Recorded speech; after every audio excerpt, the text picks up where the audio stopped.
उससे पहले वाली क्लास में हम लोगों ने डिसोल्यूशन का एक क्वेश्चन भी देखा था एंड आज मैं आपके साथ दूसरा क्वेश्चन देख रहा हूँ डिसोल्यूशन का, क्वेश्चन नंबर 2। ध्यान से देखिएगा। JSR पार्टनर हैं इन द रेशियो ऑफ 3:2:1। तीन पार्टनर हैं, ये रेशियो है। बैलेंस शीट है 31 मार्च 2000 की, वो एज फॉलो। लाइबिलिटी में क्रेडिटर दिया हुआ है। एस की वाइफ का लोन आउटसाइडर माना जाएगा। बिल पेएबल, आर का लोन, JLP का रिजर्व, बैंक ओवरड्राफ्ट, कैपिटल है JSR की। एसेट में building, accrued interest, plant, stock, debtor, furniture, JLP, cash. देखो डिसोल्यूशन के क्वेश्चन की खासियत क्या है कि आपको नीचे एडजस्टमेंट पढ़ने की जरूरत नहीं है।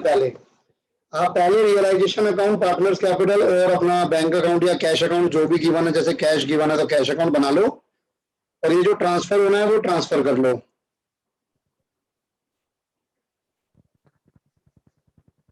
Answer number 2।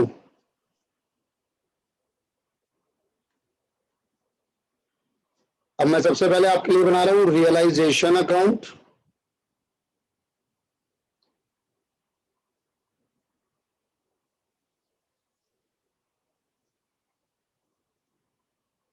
पर्टिकुलर्स,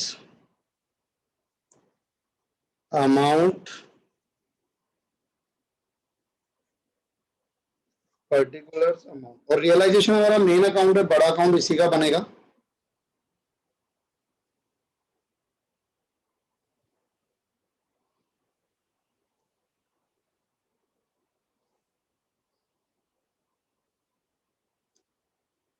इसके बाद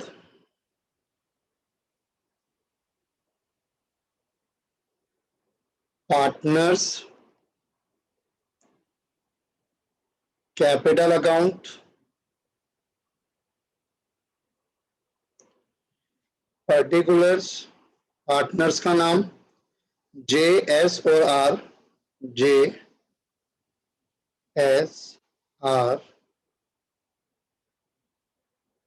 particulars JSR।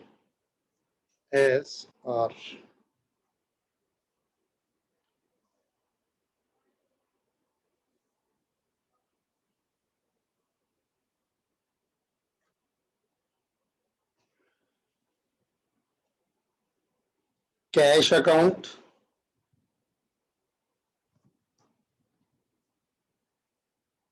Particulars, amount, particulars, amount.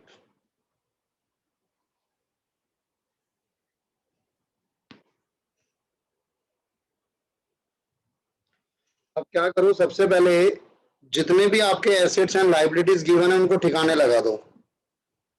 जैसे बिल्डिंग 10,000, तो मैं यहां लिखूंगा 2। बल्कि आप एक काम और कर सकते हो, आप यहां सीधा लिख सकते हो 2 सन्ड्री एसेट्स और उसमें एक एक करके लिख सकते हो building 10,000, accrued interest 1,000,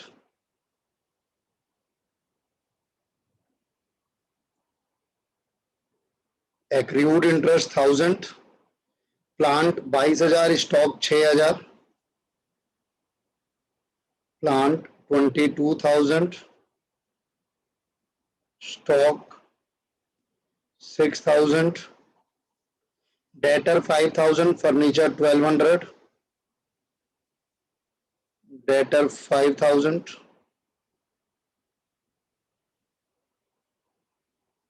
furniture 1,200, JLP 15,000।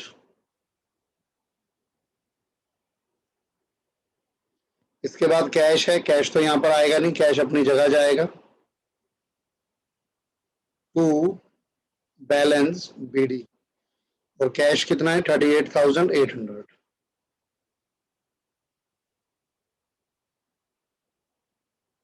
ये मेरा कैश होगा। अब ऐसे ही लायबिलिटी साइड पे आ जाओ। मैं यहां पे लिखूंगा बाय सन्ड्री लाइबिलिटीज, और उसमें सबसे पहले क्रेडिटर्स 11,000, क्रेडिटर्स 11,000। एस की वाइफ का लोन, अब ये एस का लोन नहीं है, पार्टनर का लोन होता तो डायरेक्ट पे हो जाता, पार्टनर की वाइफ का लोन है तो वो आउटसाइडर ही माना जाएगा। जैसे बाकी लाइबिलिटी को ट्रांसफर करना है वैसे ही ट्रांसफर होगी 6,000। उसके बाद है bills payable 18,000, bills payable 18,000, R का लोन 12,000। अब आर पार्टनर है, देखो आर पार्टनर है तो आर का लोन डायरेक्ट पे हो जाएगा 12,000 by R's loan 12,000। JLP reserve भी आएगा, जेएलपी रिजर्व वो रिजर्व नहीं होता जो डिस्ट्रीब्यूट होना है, जेएलपी रिजर्व जेएलपी के अगेंस्ट बना हुआ है 15,000, वो भी आएगा। बैंक ओवरड्राफ्ट भी आएगा 8,000, बैंक ओडी आपने लिखा 8,000। कैपिटल जेएसआर की 11,11,7 कैपिटल आएगी आपकी यहां पर, बाय बैलेंस बीडी 11,11,7। अब जब मैं एक बार सबको लिख लूंगा उसके बाद मैं नीचे आके इनकी एडजस्टमेंट देख सकता हूं, एक एक करके एडजस्टमेंट देखनी है, एक एक करके उनको सॉल्व करना है। पहली adjustment, J agree to take over building at book value, J कह रहा है मैं बिल्डिंग को ले जाऊंगा बुक वैल्यू पे। एक काम करते हैं, पहले मैं इसका टोटल कर लेता हूं, जैसे एसेट का टोटल है 10,000 प्लस 1,000 प्लस 22,000 प्लस 6,000 5,000 1,200 15,000 60,200 11,000 18 6 24,000 15,000 8,000 58,000। अब हम एडजस्टमेंट पे आते हैं। क्या कह रहा था पहली एडजस्टमेंट, जे कहता है मैं बिल्डिंग को ले जाऊंगा, तो एसेट की जो भी एडजस्टमेंट होगी वो क्रेडिट साइड होगी। अब जे ले जाएगा तो जे की कैपिटल से एंट्री होगी, जेज कैपिटल अकाउंट, बिल्डिंग को ले गया 10,000 पे बुक वैल्यू पे,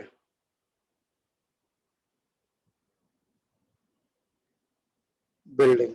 सेकंड इंपैक्ट क्या होगा, जे की कैपिटल में डेबिट, जे की कैपिटल में डेबिट टू रियलाइजेशन। देखो मेरे पास जगह नहीं बनेगी, आपको बनानी पड़ेगी, लेकिन ये लिखना पड़ता है ब्रैकेट में कि आप कर क्या रहे हो।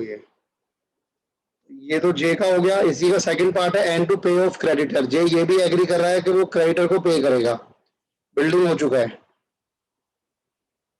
टू जेस कैपिटल क्रेडिटर 11,000 हमने क्रेडिटर को पे कर दिया,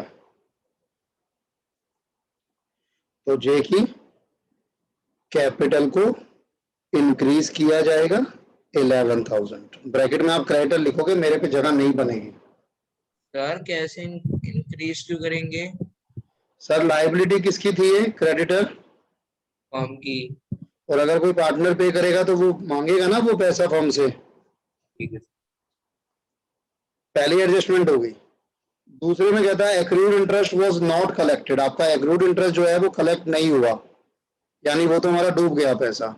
जबकि एक कंटिंजेंट लाइबिलिटी हमारे पास आ गई। कंटिंजेंट लाइबिलिटी का मतलब है एक ऐसी लाइबिलिटी जो पहले लाइबिलिटी नहीं थी, अब बनी, विच वाज मेट, और हमें उसे पे करना है। तो एक्रूड इंटरेस्ट तो हमारा कलेक्ट ही नहीं हुआ, वो तो बिना बात के खत्म हो गया। कंटिंजेंट लाइबिलिटी पे करूंगा तो डेबिट में लिखूंगा या क्रेडिट में? सर डेबिट में। जब भी आप पे करोगे या खर्चा होगा तो आप डेबिट में लिखोगे। To cash account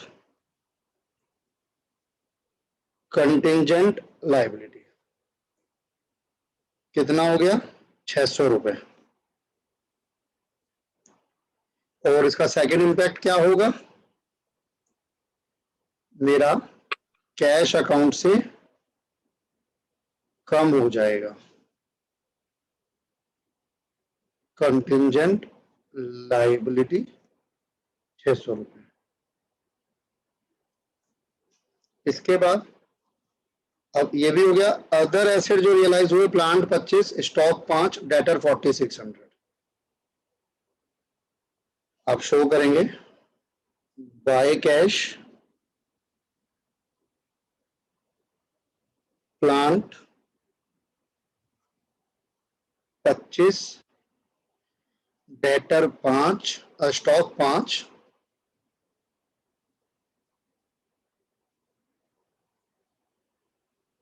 debtor 4600। कितना हो गया ये, 34,600। इसका सेकेंड इंपैक्ट, प्लांट, स्टॉक और डेटर तीनों हो गए, प्लांट भी हो गया, स्टॉक भी हो गया, डेटर भी हो गया। इसका सेकेंड इंपैक्ट, हमारा कैश इंक्रीज हो जाएगा टू रियलाइजेशन 34,600।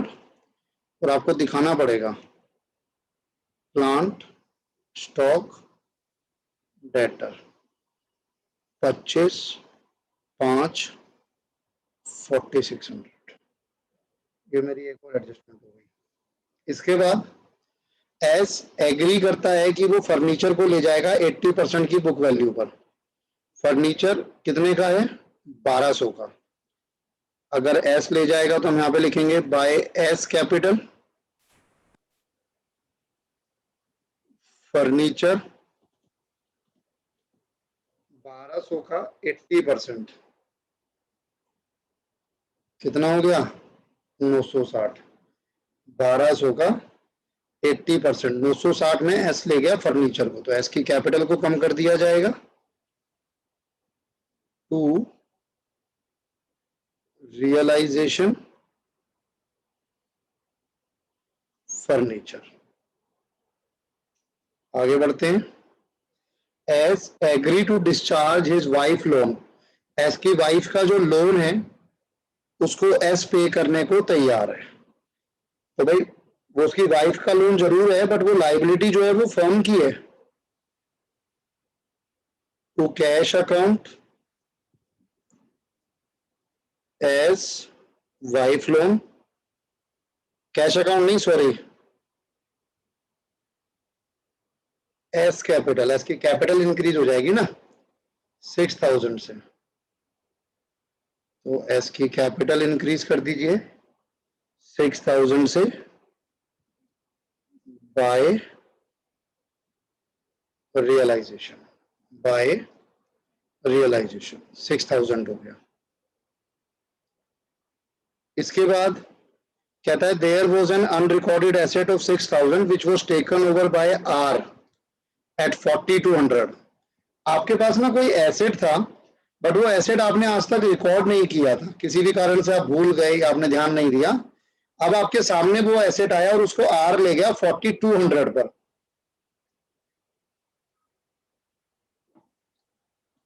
अब जो एंट्री होगी ये फर्म के लिए एक तरीके से फायदा हो गया कि आपका एक अनरिकॉर्डेड एसेट था जिसको आर ले गया। अनरिकॉर्डेड एसेट का मतलब एक तरह से उसकी वैल्यू 0 थी, उसे आर ले गया 4200 में, बाय आर्स कैपिटल 4200। तो ये क्रेडिट हुआ क्योंकि फर्म का फायदा है, और आर ले गया है तो आर की कैपिटल को कम कर दिया जाएगा टू रियलाइजेशन।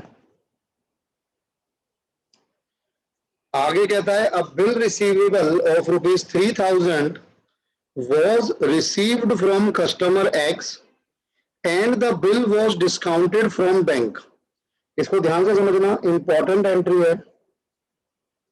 आपने एक बिल रिसीवेबल था आपके पास 3000 का, आपको रिसीव हुआ था किसी कस्टमर एक्स से, मतलब आपके पास बीआर था, और वो बीआर आपने डिस्काउंट कराया हुआ था बैंक से।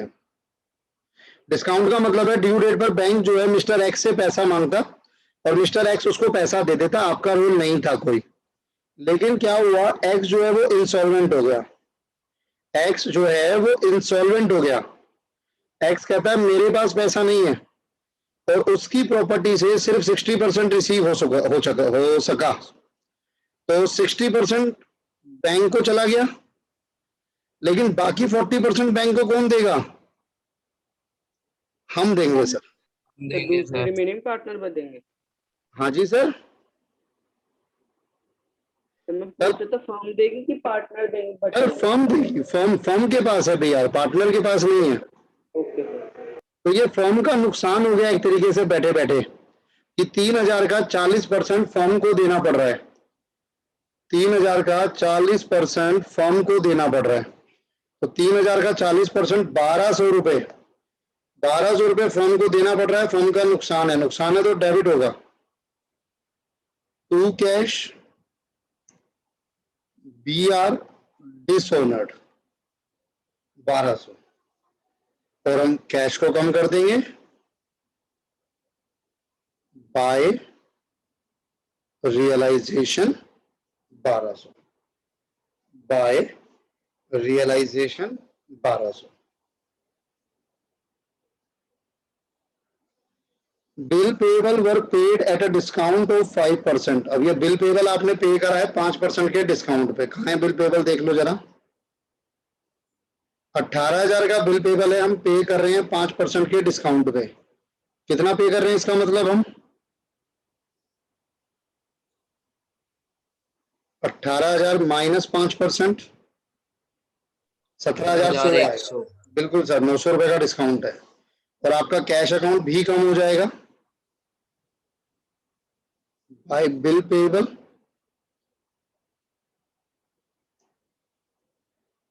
Bye realisation. Bill payable 17,100। मेरे पास बीपी भी हो गया। और क्या कह रहा है आगे, जेएलपी सरेंडर हो गई 9,000 में।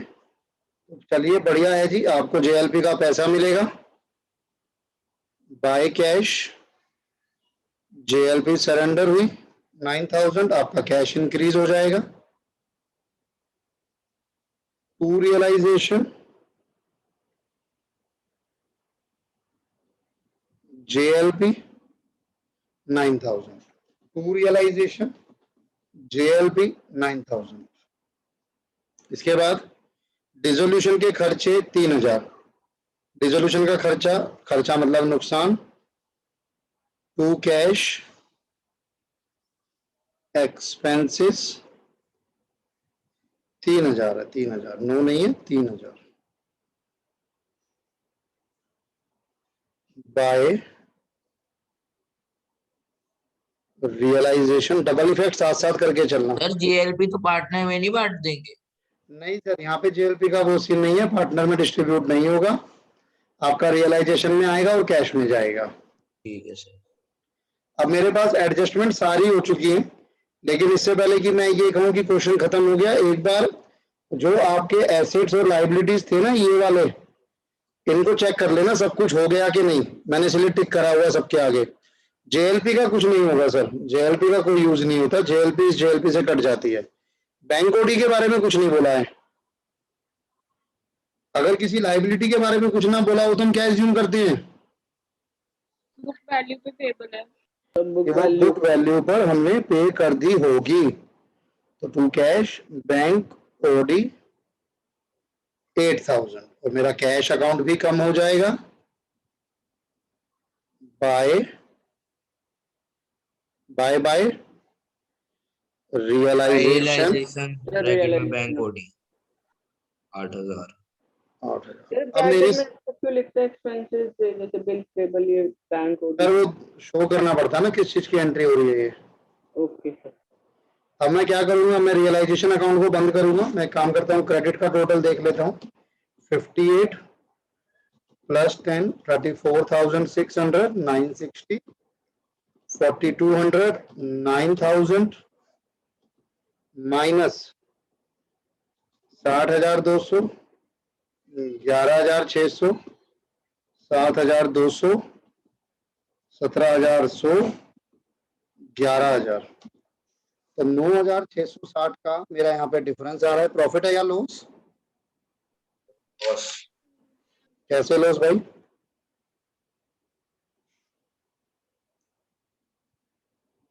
जेस कैपिटल अकाउंट, सर मतलब सर लाइबिलिटीज ज्यादा है ना। लाइबिलिटी ज्यादा नहीं सर, क्रेडिट ज्यादा है, नॉमिनल अकाउंट है ये। आर्स कैपिटल अकाउंट, इसको डिवाइड करो। रेशियो क्या है मेरे पास? 3:1।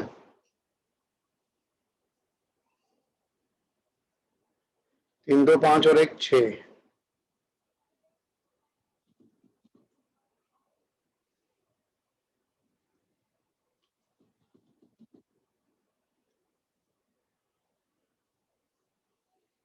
JSR आ गया।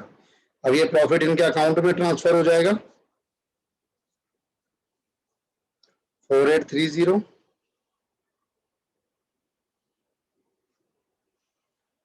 3220,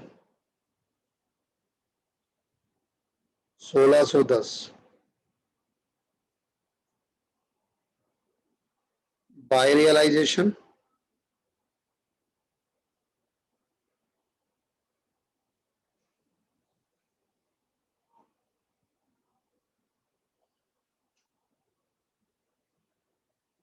to balance, balance sheet use to cash account, balancing figure check करते हैं। 11 11 22, 22 और 4 26, 830। 11 और 6 17, 17 और 3 20, 220। 8610। 26,830 माइनस 10,000, 16,830, 20,220 माइनस 960, 19,260, 8610 माइनस 4200, 4410। अब ये तीनों आपने पे करने एक तरीके से। वर्किंग नोट इसमें कुछ खास होते नहीं है। By J's capital account, by S capital account, by R's capital account. 16,830, 19,260, 30, 19,260, 4410, 19,260। अब ये टोटल मैच होना चाहिए अपने पास।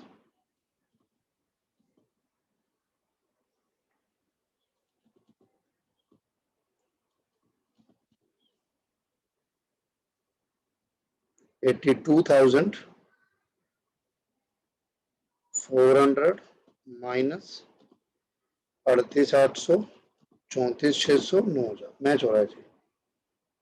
तो इस तरीके से ध्यानपूर्वक धीरे धीरे हम लोग इन क्वेश्चन को सॉल्व करते हैं। एक बार नोट करेंगे आप लोग। मेरा एडमिशन से मुश्किल है। ऐसा आपको लग रहा है सर? मुश्किल तो इसमें कुछ भी नहीं है, रियलाइजेशन अकाउंट है बस। इतना बड़ा है। हाँ बड़ा जरूर है सर, लेंदी है, वो भी ये मेरे समझ क्वेश्चन में है नहीं सर। आता। इतने बड़े क्वेश्चन आएंगे नहीं, मतलब मेरे क्वेश्चन है जो लेंदी है थोड़े से। सर ये फिर समझ भी में नहीं मतलब आता 2-3 कौन सी इंटरेस्टिंग पूछ चीज दिया किस जाए। अकाउंट में डालनी है, फिर पे ऑफ करते वक्त किस में करनी है। नोट कीजिए फटाफट से। सर प्रैक्टिस करनी पड़ेगी उसके लिए। लास्ट क्वेश्चन कराया था, देखा था एक बार भी? हाँ सर देखा था। झूठ बोल रहे हो, झूठ। सर देखा था। देखा था सर, ये मैं देखा नोट, था। नोट कीजिए फटाफट से।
हो जाए तो बता देना।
सर स्क्रॉल डाउन कर दो।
हो गया? No sir.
हो जाएगा आज में? ये सर हो जाएगा, पर कैश अकाउंट बचा है। और क्वेश्चन बहुत ज्यादा छोटा है ना, इसलिए टाइम लगेगा।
सर हो गया।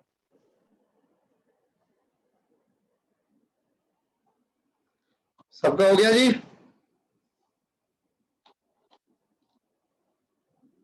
अरे होना तो करो भाई।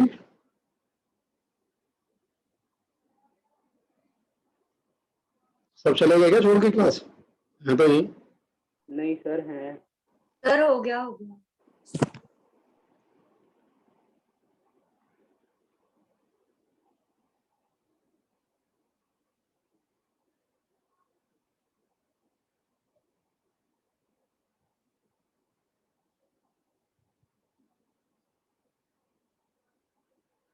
टीएस अग्रवाल है नहीं है? ले ली होगी अब तक तो। है सर टेस्ट। ठीक है। क्वेश्चन नंबर 19 का रियलाइजेशन अकाउंट बना के दो फटाफट। चाहे प्रेजेंटेशन बहुत ठीक ना करो पर आंसर दो फटाफट। सर क्वेश्चन नंबर खाली 9 रियलाइजेशन बनाना है। सिर्फ सिर्फ रियलाइजेशन आंसर दिया हुआ है। एक बार रिपीट कर दो। क्या कर दूं रिपीट? सर अभी जो बोला सर मैंने सुना ही नहीं। 19 क्वेश्चन करो भाई, कुछ नहीं बताओ। Question number homework 19 sir. Homework नहीं है, अभी करो। क्वेश्चन नंबर 19 चाहिए अभी, जस्ट अभी, जल्दी। आंसर दिया हुआ है। रियलाइजेशन बनाना है और सिर्फ सिर्फ रियलाइजेशन बनाना है। ठीक है।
सर जनरल रिजर्व भी उसमें ऐड हो जाएगा लायबिलिटी?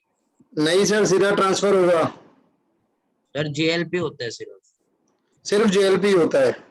या वर्कमैन कंपनसेशन रिजर्व भी सीधा ट्रांसफर होगा पार्टनर्स में। इसमें ऐड नहीं होगा? नहीं, लाइबिलिटी में ट्रांसफर नहीं होगा रियलाइजेशन में।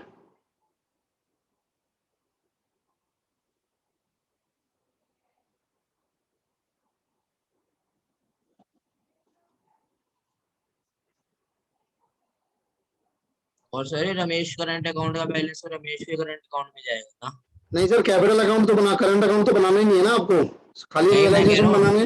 नहीं मैं कह रहा हूँ रियलाइजेशन में नहीं आएगा ना, करंट में नहीं जाएगा आएगा, बस। नहीं आएगा, रियलाइजेशन में नहीं आएगा। ठीक है।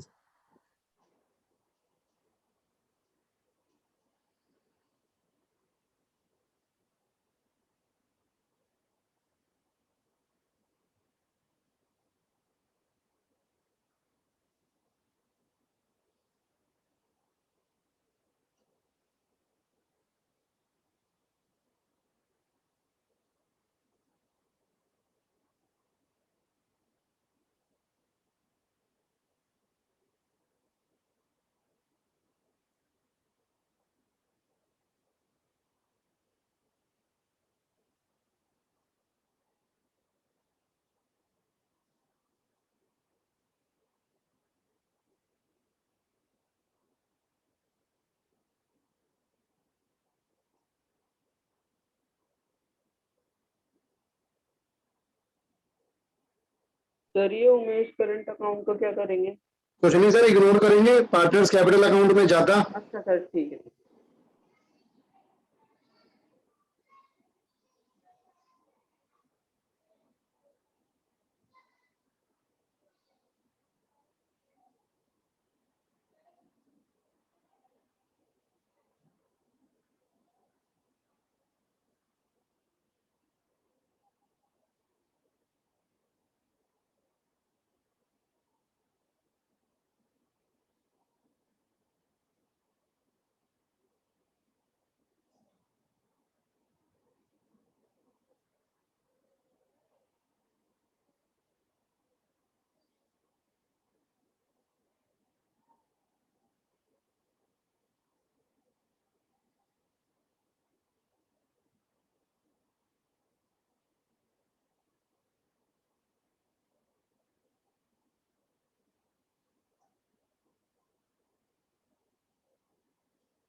सर जनरल रिजर्व नहीं जाएगा, वो डिस्ट्रीब्यूट हो जाएगा ना पार्टनर कैपिटल अकाउंट में। पार्टनर्स कैपिटल में डिस्ट्रीब्यूट होगा जनरल रिजर्व। इसको अभी इग्नोर कर देंगे हम। हाँ जी। ओके।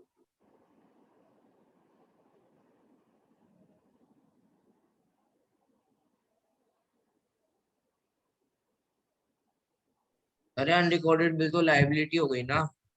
क्या चीज? अनरिकॉर्डेड बिल तो लायबिलिटी हो गई ना?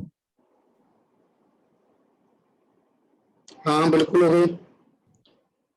140 की पेमेंट हुई है, 140 से एंट्री होगी टू साइड।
आ गया सर, लॉस आ गया 8,07,000 रुपए।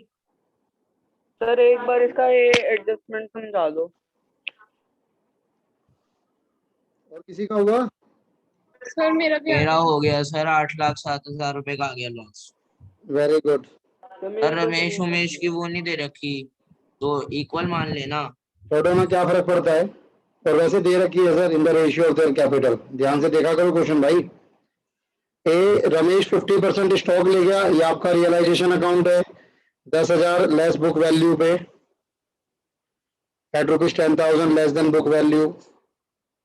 यहाँ लिखोगे आप बाय रमेश। 10,000 कम करके ले गया है, तो कितने पे ले गया है? इस 130 का हाफ करोगे, 55 का ले गया। 65, तो 65 को आधे पे ले गया। उसमें से नहीं करती है सर, 50% में से करती है। हाँ सर वही 65 निकाल के 10,000 55 रिमेनिंग स्टॉक जो सोल्ड हुआ वो सोल्ड हुआ था लॉस ऑफ 15,000, तो बचा हुआ कितने पे गया? 50 पे। 50 पे। डेटा रियलाइज हुए 5% के डिस्काउंट पर, कितना आ गया? 240 में से 5% माइनस कर दो। 228। 2,28,000। ये पहली एंट्री थी। फर्नीचर को टेक ओवर किया उमेश ने 50,000 में, ये 50,000 आ जाएगा यहाँ पे सीधा सीधा आपका बाय उमेश के नाम से। मशीनरी वो सोल्ड फॉर 450 आ गया। क्रेडिटर को फुल पे करना है, क्रेडिटर कितने हैं? 170। एक अनरिकॉर्डेड लाइबिलिटी थी 140 पे सेटल हुई, वो आ गई। और कुछ है नहीं, बस यही है। Total assets Yes, sir. 15 lakh के थे। बस ठीक है, खत्म कहानी। अब इसका ट्राई करना अब आगे ना। क्वेश्चन नंबर 20, 21 एंड 22, 23, ये 4 क्वेश्चन करके रखना। नहीं करोगे समझ नहीं आएगा। मेरी बुक में लेवल एडवांस हो जाएगा नेक्स्ट क्लास में। अगर आप करोगे, नहीं ज्यादा नहीं हुए सर, 15-15 मिनट के क्वेश्चन नहीं होते। सर आधा घंटा लग जाता है। तो भाई 2 घंटे लगा लो, क्या हो गया? 1 घंटा आज लगा लो, 1 घंटा कल लगा लेना। 20, सर 21, अभी तो 22, रिटायरमेंट पे हैं। 20, 21, 22, 23 इनको कर लो अभी, क्योंकि नेक्स्ट क्लास वरना आपको समझ नहीं आएगी। मैं पहले वार्निंग दे रहा हूँ। ठीक है sir. Thank you, bye bye. Thank you sir. 23। Bye.